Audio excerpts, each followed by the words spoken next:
नमस्कार, मैं दीपाली गहलोत और आप देख रहे हैं यूआईपी न्यूज।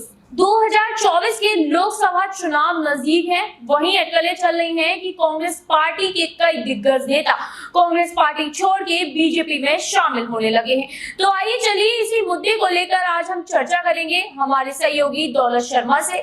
दौलत शर्मा, आपका बहुत बहुत स्वागत है।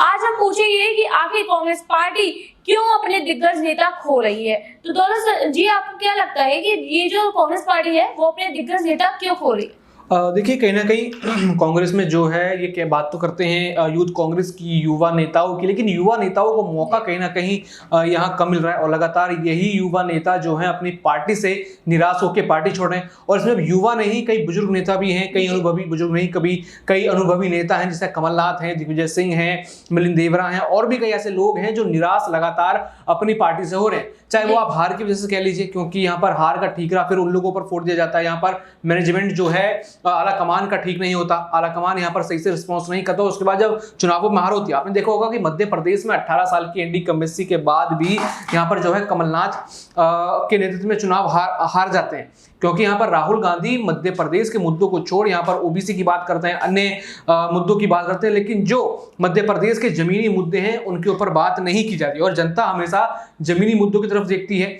और ऐसे में जो उनके युवा नेता हैं उनको इग्नोर किया जाता है। आप 18 में जब यहाँ विधानसभा चुनाव हुए थे यहाँ पे मध्य प्रदेश और राजस्थान में, तभी आप देखिए कि सिंधिया और पायलट ने पूरी जान लगाई, यहाँ पे वो चुनाव जीते।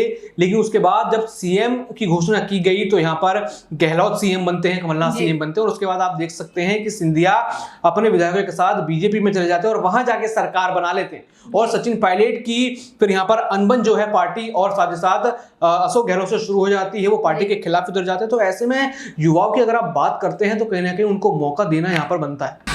आपको क्या लगता है राहुल गांधी की जो है चुनावी यात्रा को लेकर, न्याय यात्रा को लेकर, ये जो चुनावी यात्रा है या फिर सिर्फ और सिर्फ ये न्याय यात्रा, आखिर किस चीज का न्याय है जो वो लोगों को दिलाना चाहते हैं? देखिए, इस चीज पर तो खुद यहाँ पर जो है कांग्रेस पार्टी कंफ्यूज है। चुनावों से पहले यात्रा निकालती है, कहती है चुनावी यात्रा नहीं है, लोगों को न्याय दिलाएंगे, मणिपुर जाती है। हालांकि देखा गया कि बीजेपी की पूरी गलती यहाँ पर मणिपुर के मामले में रही। प्रधानमंत्री नरेंद्र मोदी जहां महिला आरक्षण की बात करते हैं, संरक्षण की बात करते हैं, सुरक्षा की बात करते हैं, लेकिन वो वीडियोज आपने देखी होंगी कि किस तरह की वीडियो यहाँ पर सामने आती है, लेकिन उसके ऊपर कुछ भी रिएक्ट प्रधानमंत्री नरेंद्र मोदी नहीं करते। और उसके बाद से लगातार इंडिया अलायंस इस मुद्दे को पकड़ लेता है और उसी न्याय की बात यहाँ पर हो रही है। लेकिन उस न्याय को भी जनता तक पहुंचाने में कहीं ना कहीं कांग्रेस असफल नजर आ रही है।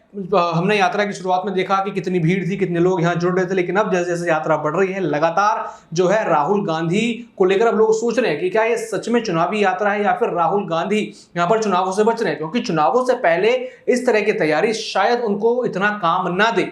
उनको अपने मैनिफेस्टो पर काम करना चाहिए, जनता से बात करके अपने मैनिफेस्टो यहाँ पर तैयार करने चाहिए, जनता के जो मुद्दे हैं, जो स्थानीय मुद्दे हैं वो जानने चाहिए। उसमें ज्यादा लाभ मैं समझता हूँ कि पार्टी का होगा और राहुल गांधी का होगा। जी, तो आपको क्या लगता है कि इंडिया अलायंस जो टूट रहा है उसमें कमलनाथ भी अब है ना इंडिया अलायंस से हट सकते हैं, यानी कि कांग्रेस पार्टी से हट सकते हैं? क्योंकि देखा जाए तो अब छिंदवाड़ा जिले में जो कि कमलनाथ का गढ़ माना जाता था, वहां से भी काफी नेता बीजेपी में शामिल हो चुके हैं और ये सस्पेंस बना हुआ है कि कमलनाथ भी जा सकते हैं। तो आपको लगता है कमलनाथ जा सकते हैं? देखिए, अभी कांग्रेस से उनके युवा नेता से लेकर अनुभवी नेता सब रूठे हुए हैं, क्योंकि जब भी चुनावों में हार होती है शीर्ष नेतृत्व सीधा फटीकरा जो है उन नेताओं पे फोड़ देता है, उनको फ्री हैंड देता है। क्योंकि खुद यहाँ पे देखिए बीजेपी में क्या है, प्रधानमंत्री नरेंद्र मोदी सामने आते हैं, अमित शाह सामने आते हैं, राजनाथ सिंह सामने आते हैं, चुनावों में कहते हैं कि आप हमारे नाम पे वोट दीजिए, चुनावों में आप मोदी को वोट दीजिए। लेकिन यहाँ कांग्रेस के पास ऐसा कुछ नहीं है। कांग्रेस आलाकमान यहाँ पर वोट जो है कहीं ना कहीं उस सिस्टम वे से नहीं मांग पाती। यहाँ पर देखा जाए अपना वोट बैंक वो या तो ओबीसी मुद्दे को लेकर छेड़ती है या फिर वो मुस्लिम मुद्दों को लेकर छेड़ती है। लेकिन यहाँ पर हमने देखा कि बीजेपी कहीं ना कहीं जमीनी विभाग से ज्यादा मजबूत यहाँ पर नजर आती है। उनके बूथ पर कार्यकर्ता जिस तरीके से काम करते हैं, जो उनके बूथ वाले कार्यक्रम होते हैं, वो कहीं ना कहीं जनता को अट्रैक्ट करते हैं। और ऐसे में कांग्रेस पार्टी कहीं ना कहीं जमीनी लेवल पर कुछ ज्यादा कमजोर यहाँ पर नजर आ रही है। और ऐसे में जो है इसका फटीकरा भी वो अपने नेताओं पे फोर्स नजर आते हैं, जो कहीं ना कहीं उनके नेता इस चीज को बर्दाश्त नहीं कर पा रहे। क्योंकि आप देखेंगे जो भी बड़े पद पर होंगे या फिर जो भी चीजें होंगी उनको संभालते हुए नजर जो है राहुल गांधी आएंगे, प्रियंका गांधी या सोनिया गांधी या फिर मल्लिकार्जुन खड़गे, वो भी अब जब कोई नॉन गांधी यहाँ पर प्रेसिडेंट बना है इतने सालों बाद, तो कहीं ना कहीं लगता है कि इस पूरी कार्रवाई से नाराज नेता रहते हैं, क्योंकि यहाँ पर सिर्फ गांधी परिवार की चलती है और किसी व्यक्ति को यहाँ पर बोलने नहीं दिया जाता। यही चीज बार बार यहाँ पर सामने आती जाती है और यही वजह है कि कई सारे नेता रूठे हुए हैं। आपको क्या लगता है 2024 के जो चुनाव आने वाले हैं उसमें कांग्रेस पार्टी किस तरीके से प्रदर्शन कर सकती है?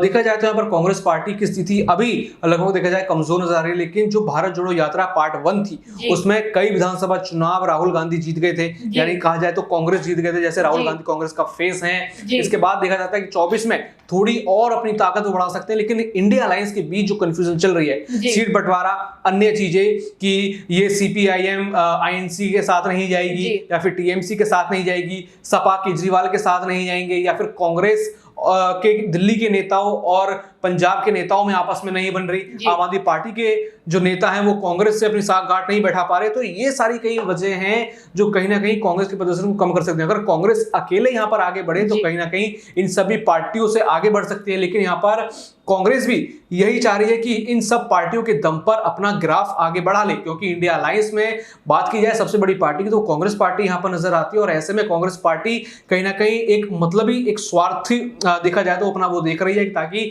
समर्थन यहाँ पर सबका हो, लेकिन नाम यहाँ पर कांग्रेस पार्टी का, और ऐसे में कहीं ना कहीं कांग्रेस पार्टी को मुश्किल इन चुनावों में आ सकती है। जी, जैसे कि हमें दौलत शर्मा ने बताया कि कांग्रेस पार्टी चुनावों में मुश्किलों का सामना कर सकती है।